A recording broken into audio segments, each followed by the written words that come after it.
You see, I'm very smartly dressed today. This style is called color blocking.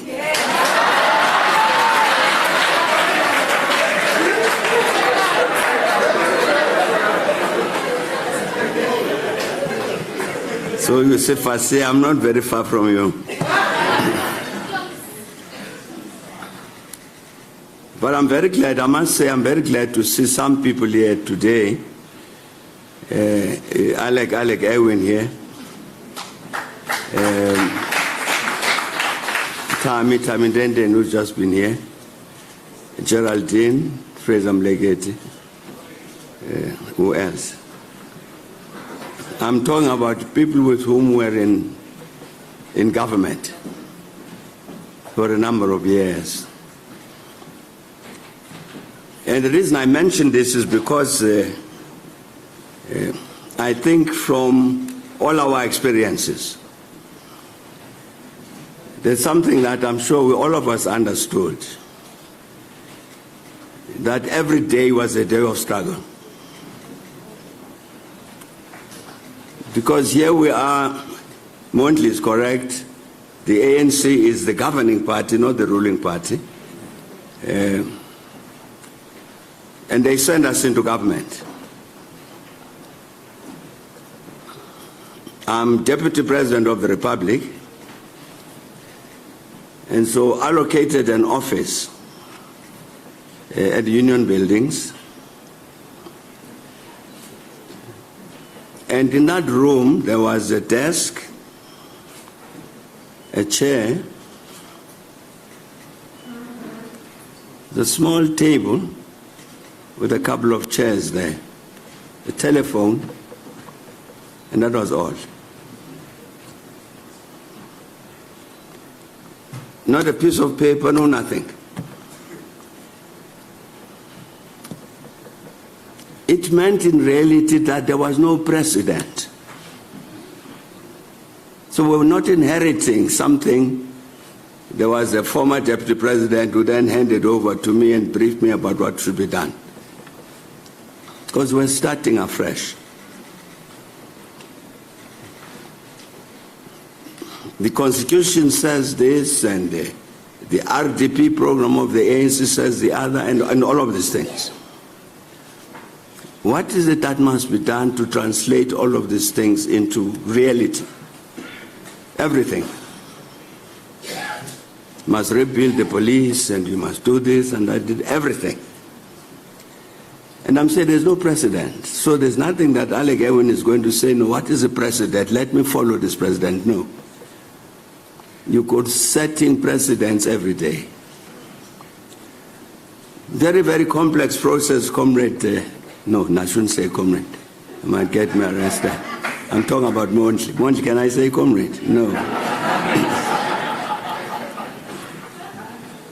A really very, very complex process. I think, Alec, I can say we tried our best.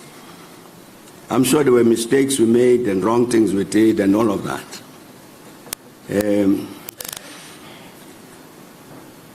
But the point I'm trying to communicate with all of this is that at some point many of us felt that this story that was being told practically, the remaking of South Africa in the way that it was, never mind the limitations of that, that story was not being told properly.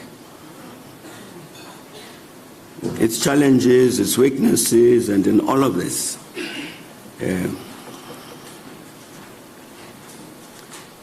You'd get, the newspaper would say, can we interview you?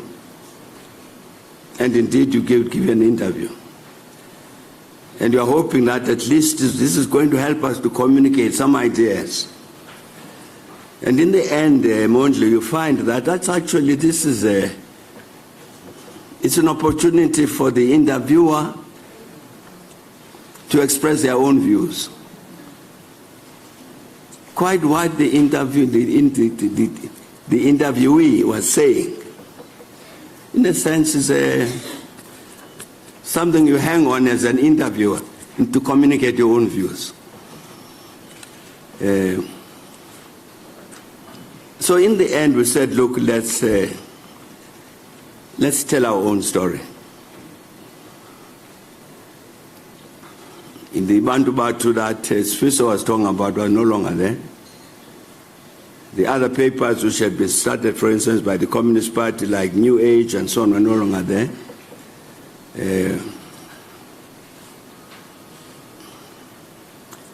We had no voice. So we said, look, let's then speak. I think that's what we say in the very first letter, to explain why we are starting this Africa Today. To be able to communicate what we think. There would have been something very wrong, Mondley, with our letters if the media agreed with every letter. There would be something very wrong with the letters and maybe something wrong with the media itself. And it was inevitable that the ideas of the ANC would come into conflict with the ideas of the media in many, many ways. I can explain why. Maybe it's the thing that Tammy was talking about here. Who sets the agenda? Because all the time the media is setting an agenda, the ANC is setting an agenda. It's not always that we agree. And it's not be always that we agree or disagree. But it was necessary to communicate. I'm saying coming out of a very complex process. So the Secretary General of the ANC dealt with this thing, I think, Swiso also. Historically in the ANC, policy was attached to the presidency, historically. That's why even when I was president, the spokesperson was in the president's office, not SG's office. Because that's where policy comes from. So therefore, this president had to be the one who communicates his policy. Now, interesting thing about this, I don't remember any occasion, Smarts is not here, when anybody in the NEC objected to any of the letters. But they were never submitted for approval by the NEC or subcommittee. And the reason for that is because, in reality, as you sit in this position as president, you are every day listening to this leadership of the ANC, every day. And you are every day listening to the voice from the cabinet, the voice from the media, the opposition parties. You may not realize it, but every day it's these letters which are said to come from the president. They're actually letters from the movement. Because they express ideas that you pick up from the movement, from your colleagues, from your comrades. This is why they think about this matter, this is where we should go and so on. Then you put it down in writing. And tell you a story which is not known. When the ANC in exile started publishing the January 8 statements from 1979. The first one, very first one, that series, was the one about the Battle of San Juan. Those January 8 statements presented by Oliver Tambo, president, on behalf of the NEC, not a single one was ever given to the NEC to approve. For the same reason that an Oliver Tambo was sitting there, was working, and working with him, were all the time listening to what the ANC leadership is saying. By the time you write, and the reason the thing is not challenged is because indeed it's the ANC that's writing this thing. So this was the voice of the ANC. One might have been the scribe.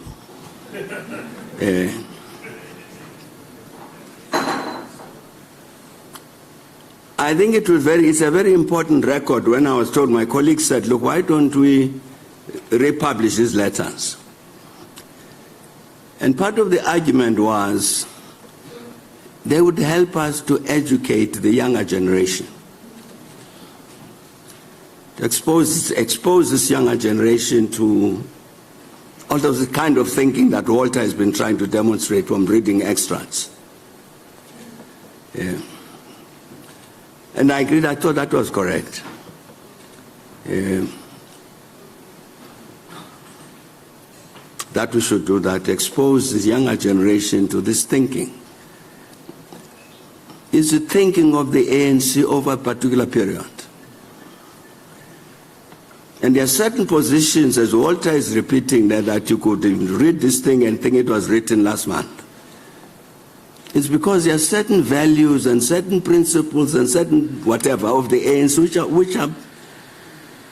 which are basic, which are fundamental, which don't change.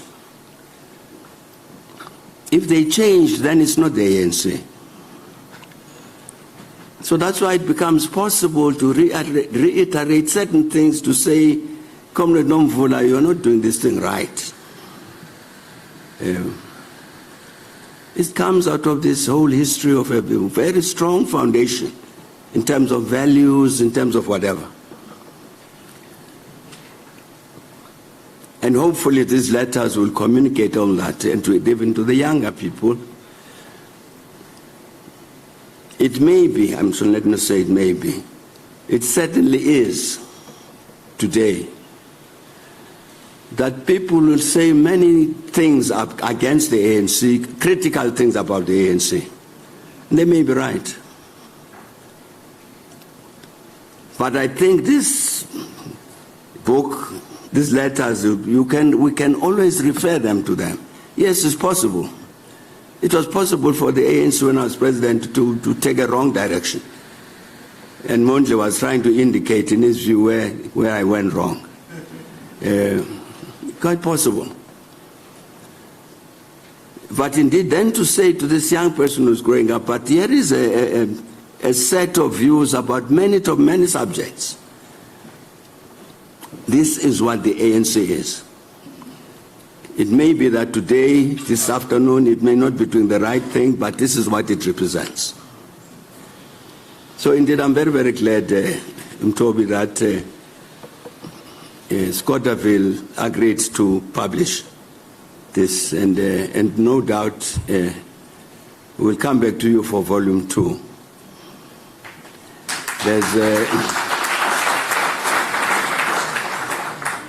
There's another book you did not mention. I don't know when it's coming. There's a book with Scotterville, which must be published, I don't know when. The title of the book is A Marriage Made in Heaven.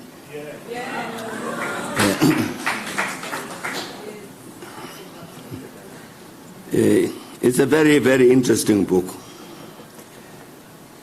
It's actually a study of white politics. White politics from the 18th, 19th century up to today. Where does the National Party come from? Where does the Democratic Party come from historically? What do these political tendencies represent? Mtobe, I don't know when Scotterville is going to publish that book, but it will come. No, when we decided then that, okay, let's speak out. We agreed that let's make it weekly, and agreed that let it come out on Friday. There's a young lady here who came now during the break. She was working with Smarts, and she was telling us about the first day, the first issue had to come out, and the way they were waiting at Lutuli House for this thing to come. Weekly, Fridays. in the end, it became weekly, Fridays by 12. Because once it was 12:05 on a Friday, Smarts would get calls. Where is the ANC today? Where is the ANC today? So in the end, he then insisted that by 12 o'clock, this thing must be in. So we had to keep to that discipline. And then the agreement was that I would write this letter from the president for 3 months to launch the magazine, after which we'll keep the column, but then we'll ask other comrades to contribute letters, the text. So I say to Smarts, this is the last one I'm doing now in terms of our 3-month agreement. So you'll have to find somebody to write for the next week. Smarts says, no, but President, what you are trying to say to me now, you want to kill this journal. Because the demand is they want to hear what you are going to say every week. Now suddenly you disappear. So that's how, then I said, okay. That then stayed on for 7 years. And we agreed that we'll publish 50 letters a year, except for 2 weeks in December. So that's the December and New Year holidays. I expect it's the December holidays because the first Friday of January, then the next edition must come out. So for 50 weeks in every year, we had to do this thing on time. And it really, Mondli was right, it didn't matter where we were in the world. It had to come out on Friday, hopefully before 12 o'clock, for all of those years. The first time I understood that it had a very wide global impact. We were in China. We went to Beijing, and then from Beijing went to Shanghai, from Shanghai to Hong Kong in order to fly back. When we were in Shanghai with the Communist Party people there in Shanghai, one of the things they say is 1 month, 2 months, whatever, ago, one of your delegations, there was a delegation from your comrades who came via Shanghai. And they had a discussion with us and so on, and then they say, we face a challenge as the Communist Party of China, that many people, when we explain China to them, they only hear with one ear and only see China with one eye. So, the Chinese, they know these constructs. And this was a problem with your comrades. They were listening to us with one ear and seeing only with one eye. And so what we did, from here, from Shanghai, they went to Hong Kong in order to connect with South African Airways to fly home. So we prepared some material for them to read as they were flying back to South Africa. That included your letter. So now I'm puzzled by this, because I don't remember writing any letter to the Chinese Communist Party. So I have to ask, what letter? They said, no. We mean a letter to ANC today. The one you headed, tell no lies, claim no easy victories. We gave a copy to them to read on the way to South Africa. That told me a story about what had happened to that delegation of ours. But the Chinese were reading this. So it was not only the media waiting every Friday, but I'm saying people far away like that. 3, 4, 5 years ago, I had to lead an observer delegation in Kenya. on behalf of the African Union. And one of the Kenyans says, President, I used to be an ambassador in such and such a place on the African continent. Kenyan, I was ambassador. And the best day for our embassy was Friday. Because every Friday we would download ANC Today. And as a staff at the embassy, then we discuss these things that are appearing there. And he explains because it helped us to keep pace with what you people in South Africa were doing about South Africa, but also exposed us to thinking about many issues and global issues. Gave us a lead. So even now, a few days ago, there was a colleague, a woman from the US. I've known her from the days of, she was very active in the anti-apartheid movement. She was here 3-4 days ago and saw this book on my desk and really got excited. Oh, we are publishing this thing. I said, yes.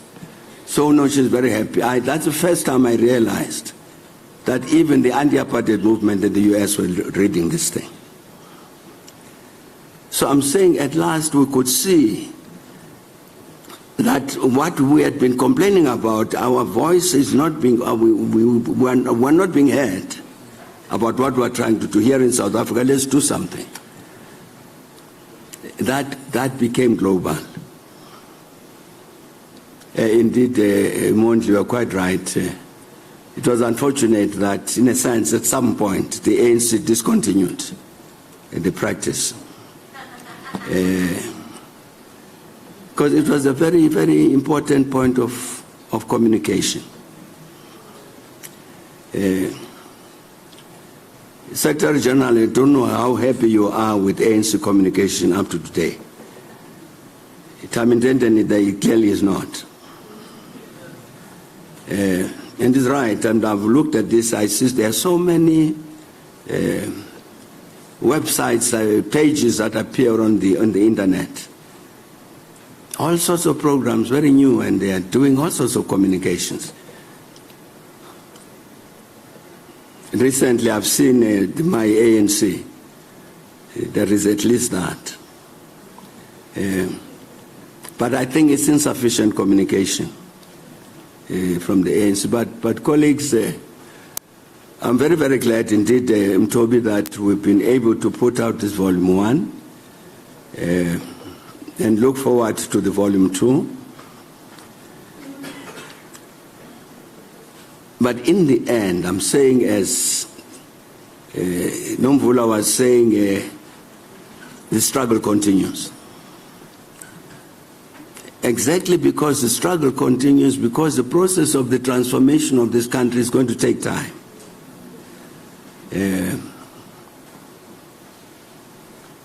You can see the regression that's been taking place over the last few years. We've got to overcome that as part of this continuing struggle. And so that communication from people who are so deeply entrenched in the process of transformation, of giving birth to the new, that communication becomes very important, critically important. Knowing very well indeed that it's not everybody who's going to agree. In that context, let me just mention one instance, which I remember it because it caused quite a bit of restlessness. The late Archbishop Tutu, I think, got over-influenced by what other people were saying and made a statement which was that, you know, these members, even this leadership of the ANC, they are just fodder, cattle fodder. They're not thinking. What is this, whatever the English word, but They are ahead. So it was wrong. Because in cabinet, we had very vigorous discussion. The cabinet minister brings a cabinet memorandum on transport, and there'll be vigorous discussion of this matter about this. What is this memo saying? It's the same thing in the ANC.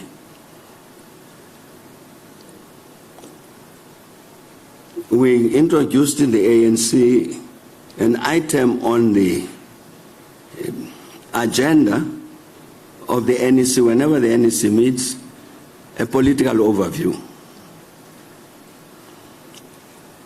The president must present a political overview, and then for the whole day or 2 days there must be a discussion. So the notion that you then had just a herd of people who were not thinking, who were just was incorrect. And so I wrote a letter and I said, the Archbishop is ill-informed on this. There's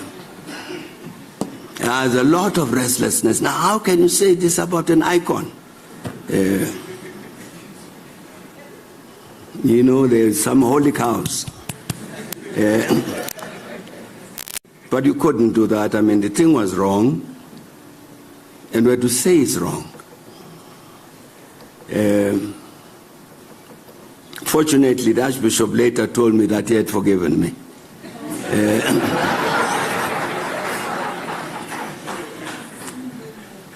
The other one was a speech made in London by one of our corporate chiefs here, who answered the question and said the political situation in the country was not good and therefore not conducive to investment, something like that. Now, this is a company which was almost 100 years old. And all of the years they are operating under the apartheid system, they never raised this thing about the political situation is not good for investment. They never did. Comes this transformation now, the political. So, of course, I objected. I said, it can't be right. Many years later, Alec, I did an interview with a journalist that Mondley would know very well. And before we started the interview, he says to me, you remember this letter you wrote?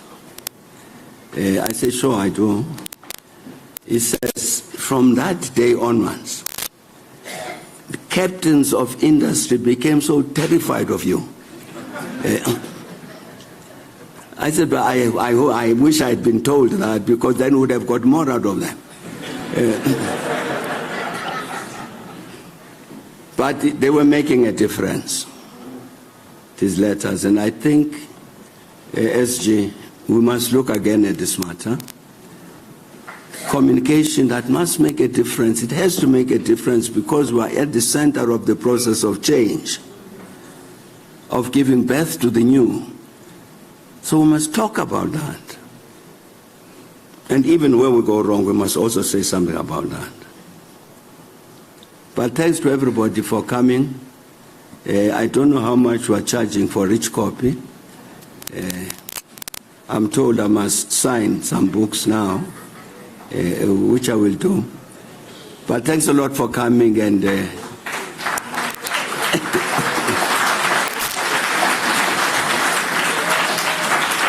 and the last thing about my style of dress.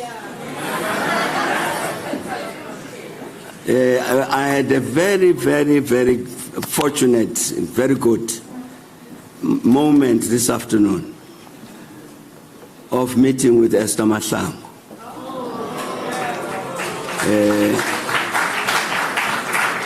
She came and she said she wanted to see me, so she came and we met and talked, and she gave me this tie. That's why I'm wearing it with pride. But thanks a lot. Thanks for coming.